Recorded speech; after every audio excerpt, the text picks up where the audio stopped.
Bab 911. Serahkan atau mati. Adegan ini sungguh memalukan. Sebelumnya mereka agresif dan bersumpah untuk membunuh Eric Kin, namun situasinya benar-benar berbalik hanya dalam waktu singkat saja. Keduanya lah yang melarikan diri dengan panik. Energi bintang ini sangat kuat, tidak hanya dapat menunjukkan berbagai keadaan dengan pikiran, tetapi juga dapat digunakan sebagai reiki untuk menunjukkan metodeku sebelumnya. Melihat keduanya melarikan diri dengan panik, Eric Kin malah tidak terburu-buru untuk mengejarnya. Dia cukup puas merasakan kekuatan bintang ini, namun juga sedikit menyesal. Sayangnya, kekuatan ini hanya bisa digunakan di tempat pelatihan. Jika bisa dibawa keluar dari tempat ini, maka dengan kemurnian nafas ini akan cukup untuk menyerang 100 musuh. Selain itu, energi bintang hanyalah nama pemberian orang lain, nama aslinya mungkin bukan ini. Eric Kin sedang berpikir, ketika melihat Wu Tofeng dan lainnya telah melarikan diri cukup jauh, dirinya menggerakkan tubuhnya tampak seperti pita, menyapu udara di sekitarnya dan mengejarnya dengan cepat. Pria itu sudah mengejar kemari. Melihat Eric Kin mengejar kemari dengan kecepatan yang cepat, Han Dichao berteriak dan terus mempercepat langkahnya. Cepat, suruh Lang raksasa percepat langkahnya. Teriakan Han Dichao pada Wu Tofeng. Percepat apaan? Kecepatan Lang raksasa ini sudah maksimal. Bagaimana jika kamu yang turun dan menarik perhatiannya? Seharusnya kita bisa melaju lebih cepat setelah aku selesai merawat Lang raksasa ini, kata Wu Tofeng. Tidak perlu memainkan trik ini, aku rasa kamu ingin mengkhianatiku lagi, kata Han Dichao dengan kesal. Terakhir kali di Sekte Qingyun, kamu hampir mencelakakanku. Kenapa kamu masih mengungkit masalah sebelumnya? Bukankah aku sudah menebusmu? Buat apa kamu mengungkit lagi? Wu Tofeng juga sedikit tidak senang. Keduanya bertengkar sesaat. Ketika menoleh lagi, keduanya sudah tidak mendapati Eric Kin. Apakah dia tidak jadi mengejar kemari? Wu Tofeng sedikit bingung.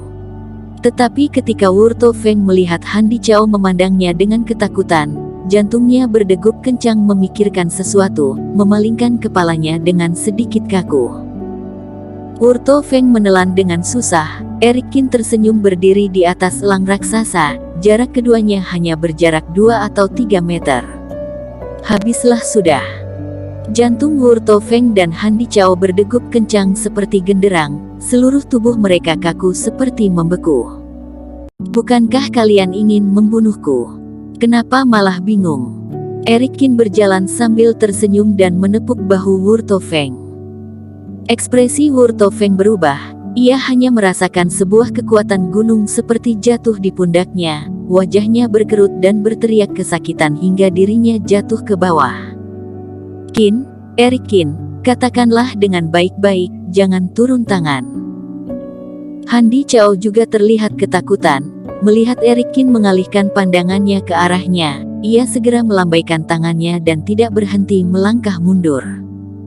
Eric Kin menggelengkan kepalanya, menggapai leher Han Dichao dan mengangkatnya, lalu menjatuhkannya ke bawah. Eric Kin meninju, menendangnya, melampiaskan amarahnya karena sebelumnya pernah diburu oleh kedua orang ini. Keduanya jatuh berguling seperti bola kotoran, tak berhenti meratap. Aduh, jangan pukul lagi, jangan pukul lagi. Setelah beberapa saat, Eric Kin sudah lelah bertarung. Keduanya terkapar di bawah kaki Eric Kin sambil memohon ampun. Kenapa sekarang tidak membunuhku? Sindir Eric Kin sambil berjongkok. Eric Kin, kasihanilah kami, oleh karena kecerobohan sesaat kami, dan dihasut oleh Andrew Ni sehingga menimbulkan kesalahan besar seperti ini, kata Wu Tofeng sambil memohon. Meskipun mereka berdua masuk ke zona inti ini sebagai pejuang kebanggaan, tetapi jika tidak memasuki area inti, mereka akan benar-benar mati, bahkan rahasia kehidupan keluarga pun tak akan bisa menolongnya. Apalagi mereka berdua pernah hampir dibunuh oleh Eric Kin dengan menggunakan metode rahasia. Eric Kin yang sekarang begitu kuat, kemungkinan mereka akan mati di tengah jalan sebelum mengirimkannya kembali.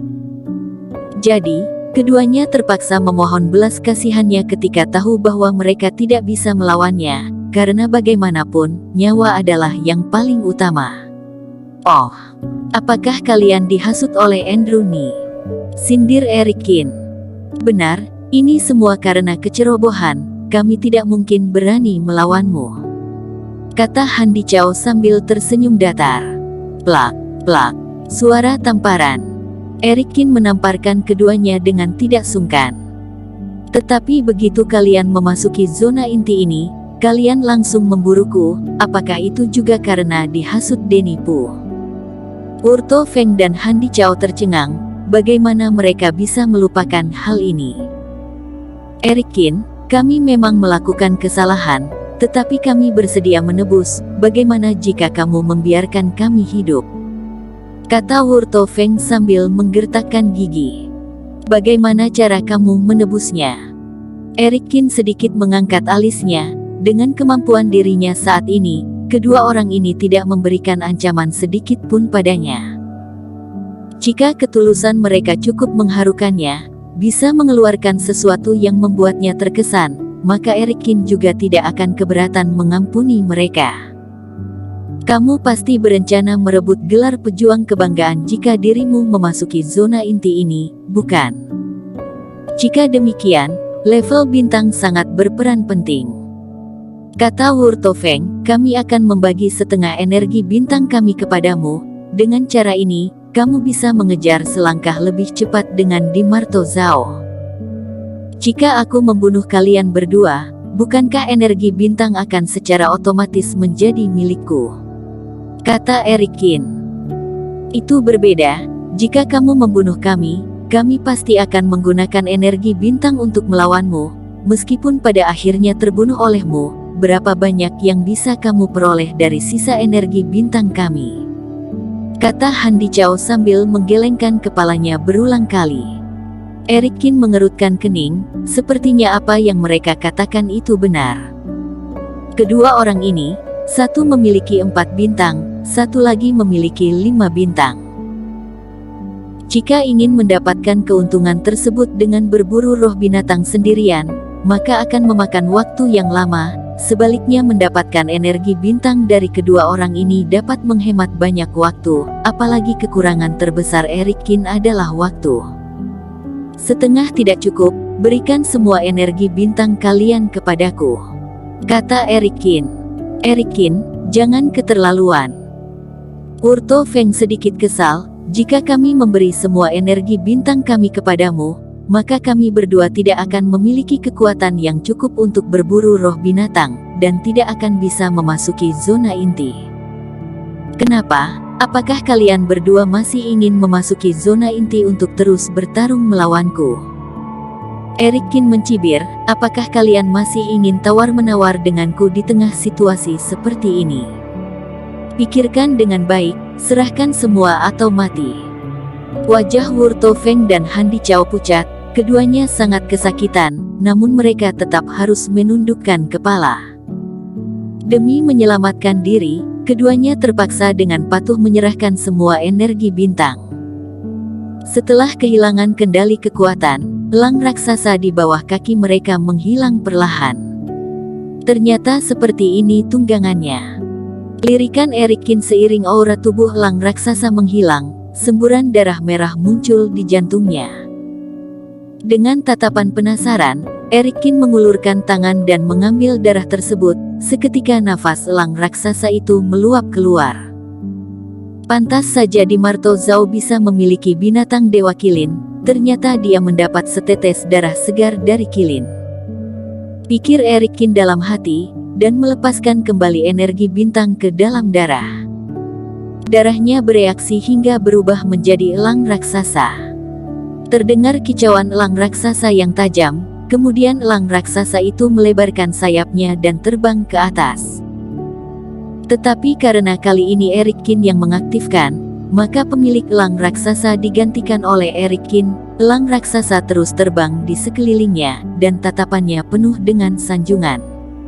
Erikin, apakah kami berdua sudah boleh pergi? Urto Feng tersenyum lebar, keduanya mundur perlahan, khawatir Erik Kin akan mengingkar janji. Bersambung.